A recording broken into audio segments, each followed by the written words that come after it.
ha sido lo más complicado de elaborar esta película? Ça n'a pas été un film compliqué No ha sido una à película faire. complicada realmente. Ça a été un film Una passionnant película apasionante. parce que, évidemment, avant de filmer cette réalité, moi j'avais besoin de m'immerger dans cette Me réalité-là. sumergí en esa realidad. J'avais énormément de curiosité vis-à-vis de Cuba, même si j'y vais régulièrement depuis longtemps. Llevaba años yendo a Cuba regularmente. Mais d'abord, la grande surprise et la grande, très bonne surprise, c'est qu'on a obtenu tout de suite l'autorisation de tourner ce film. Para rodar inmediatamente, sin ninguna dificultad. Et que par la suite, on ne nous a jamais posé la moindre condition, on ne nous a jamais demandé le moindre changement dans le scénario. No se nos pidió ningún cambio en el guión. Après, l'autre grand plaisir de ce film, ça a été de collaborer avec Leonardo Padura, qui est un écrivain que j'admire depuis longtemps, dans lequel par ailleurs je peux retrouver même ma façon de raconter des histoires à la fois très politiques, très sociologiques, mais qu'il traite toujours à travers des histoires très personnelles, des petites histoires. Et puis bon, par ailleurs, on a, je pense, créé des liens très forts tous les deux, qui ont été très très agréables à vivre.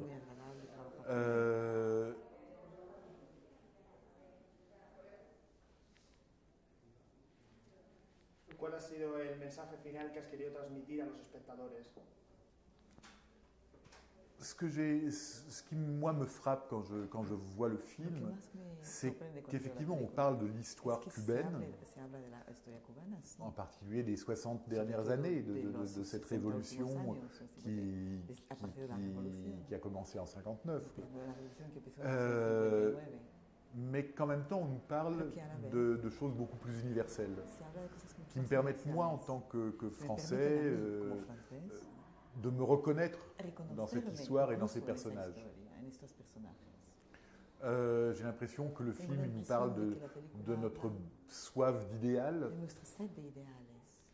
et puis de la difficulté qu'il y a à vivre cet idéal quand on vieillit et quand on prend du recul par rapport à ce qu'on a cru devoir... à ce qui nous a motivés quand on était jeune. C'est aussi un film qui parle de l'amitié, et ça je peux le partager avec les Cubains. C'est un film qui parle de l'enthousiasme qu'il y a à vivre, de l'amertume qu'on peut avoir aussi face à la vie. Voilà, tout ça dépasse totalement l'histoire cubaine pour nous parler de l'homme en général. Es una película donde predomina la palabra. ¿Crees que el poder de la palabra está infravalorado en el mundo del cine?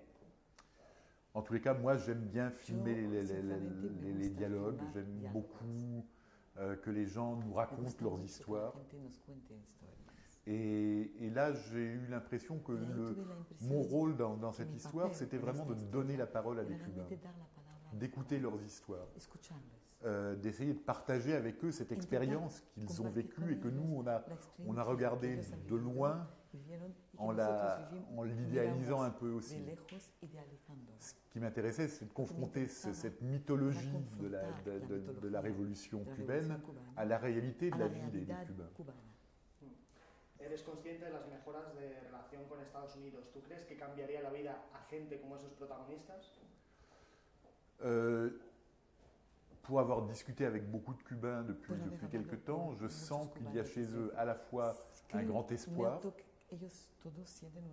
le sentiment qu'on avait réparé une erreur historique en mettant fin à ce blocus qui a empoisonné la vie de tout un pays. Ils sont tous dans l'attente d'une ouverture économique qui va leur permettre de certainement un peu mieux vivre, mais ils sont en même temps assez méfiants. Ils n'ont pas envie d'ouvrir le pays en grand et dire voilà, faites comme chez vous. Ils sont attachés à un certain nombre de valeurs que la Révolution a développées et ils y tiennent, c'est-à-dire c'est l'éducation, c'est la médecine, c'est la culture, c'est le le sens de la communauté très très fort, l'entraide qu'il peut y avoir dans la société cubaine. Et ça, ils n'ont pas envie de le brader. ¿Qué peso o qué importancia tiene Cuba en la historia contemporánea, la historia actual? En tous les cas, Cuba a une valeur très très forte, une valeur mythologique très forte. En Europe, c'est vrai qu'on a regardé cette révolution avec pas mal d'envie. C'était la génération d'avant la mienne, si on veut.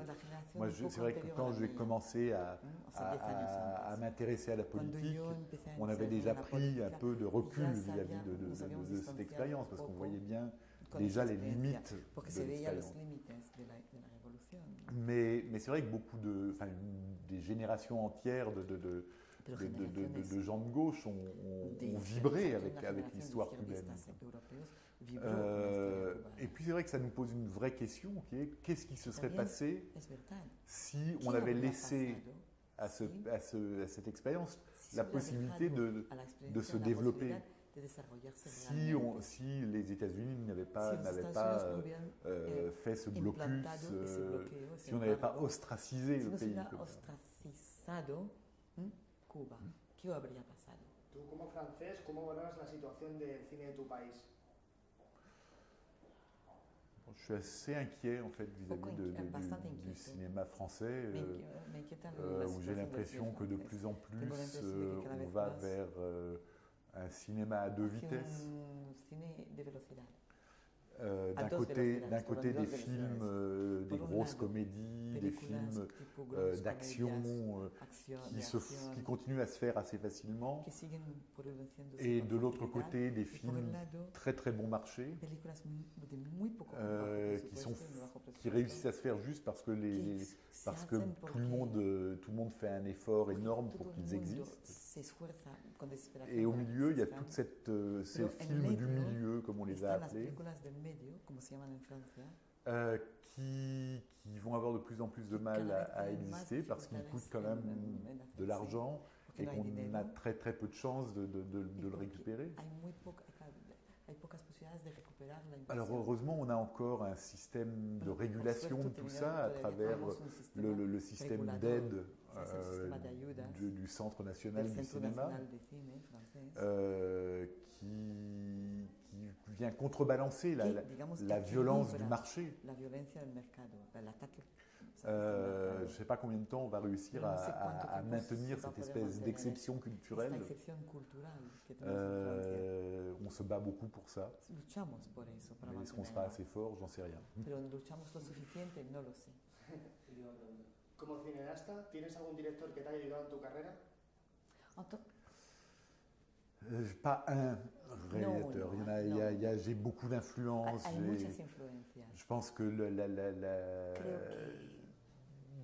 la source principale, ce serait certainement Rossellini, Pasolini. Dans ce rapport presque documentaire qu'ils peuvent avoir au monde qu'ils filment.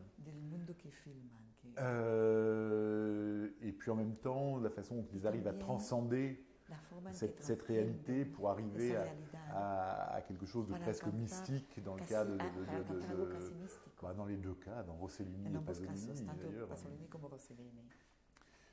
Voilà, ce serait peut-être eux mes pères. Merci à vous.